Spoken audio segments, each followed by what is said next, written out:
Chapter 12.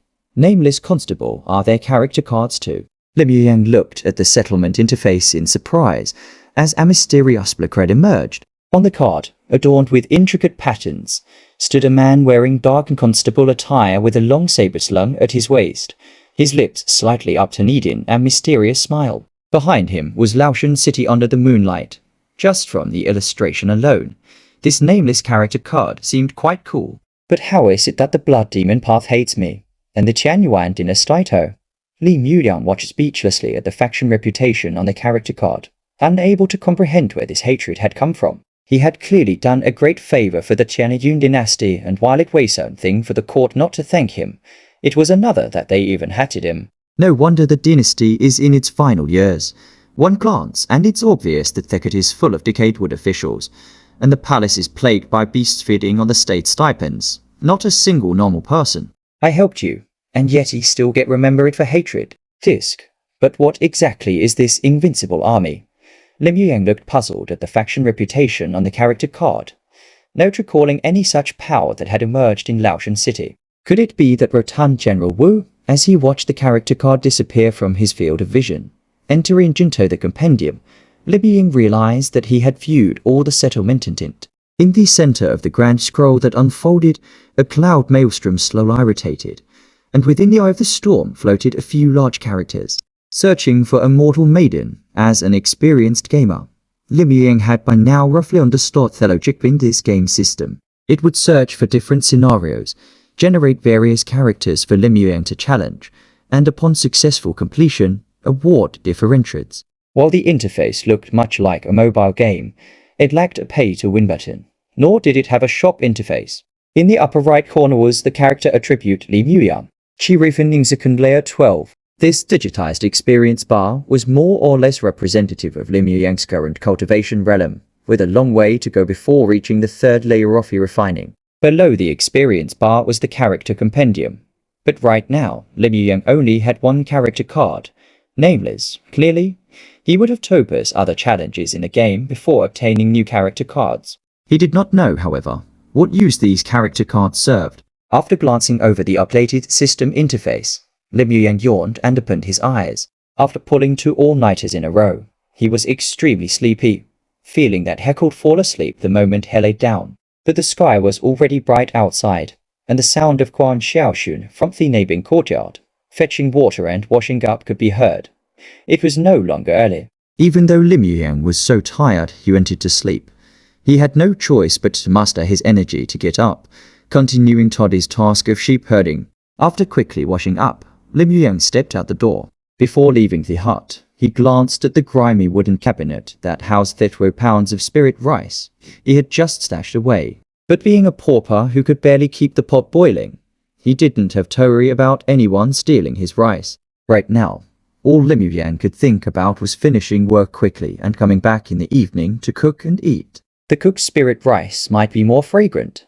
He was looking forward to what upgrade spirit rice might taste like. This game system indeed provided outstanding support, giving away top-grade spirit rice so casually. Yet, it seemed a bit too supportive. Even if he couldn't finish the premium top-grade spirit rice, Li Muyang wouldn't dare to sell it. If such spirit rice appeared on the external market, a pound or 2 might count it. But if more appeared, it would undoubtedly attract attention. Even the elders of the sect would be tempted to hear of such a marvelous item as the endless spirit rice jar. If word were to leak out, Li Muyang would not be able to keep it safe. The order and justice within a demon sect like Refinement Demon Sect was like a cyberbodistaff panties. Not to say it didn't exist, but quite often, a lighter would have them falling off. If Li Muyang wanted to live a peaceful life, he had to be careful to keep the secret of the spirit rice jar. Yawning as he stepped out the door, Li Muyang was in high spirits as he went to get the magic artifact and an identity token. He then hurriedly herded a group of bipedal sheep into the mountains.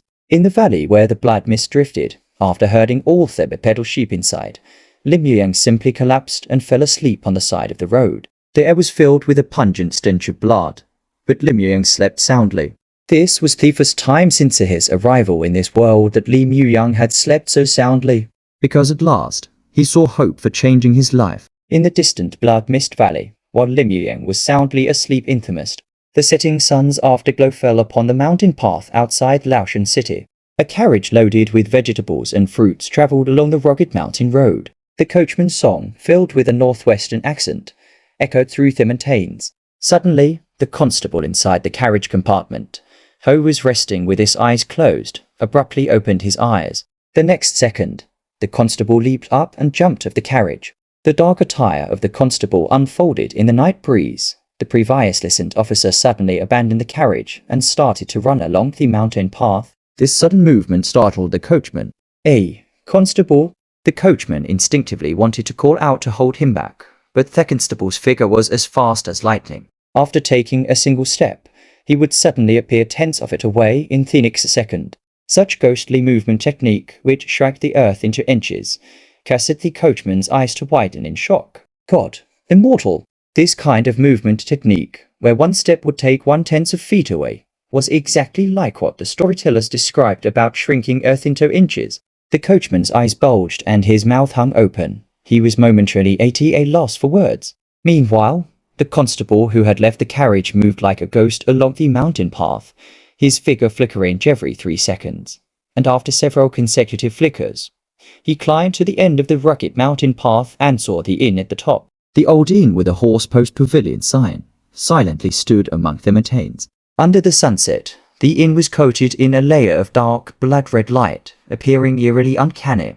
The constable stood by the roadside and lightly exhaled a breath, then put on a smile, placed his hand on his waist saber, and walked towards the inn, nonchalantly pushing open its large shutters. In the quiet inn lobby, an immortal in green clothes sat, carrying a glazed Ferris wood on her back. Sundry travellers from the Jianghu were scattered about, apparently unacquainted with each other. However, the moment the constable stepped into the inn, everyone's gaze fell on him. A few of the Jianghu travellers exchanged a look without changing their expressions. The only welcoming innkeeper came forward with a beaming smile. "Guest, may I ask if you want to take a break here, or stay for the night?" However, before the innkeeper could finish, the constable, like an unwelcome intruder, had suddenly burst into the inn bypassed him, and walked straight towards the glazed fairy sword carrying a mortal in the center of the lobby. In an instant, all eyes within the inn focused on the constable known as Nameless. Amidst these ambiguous stares, the constable directly approached the glass immortal maiden and extended his right hand, wearing a smile as he made a sudden and impolite request. "Immortal, may I borrow your immortal sword for a moment?"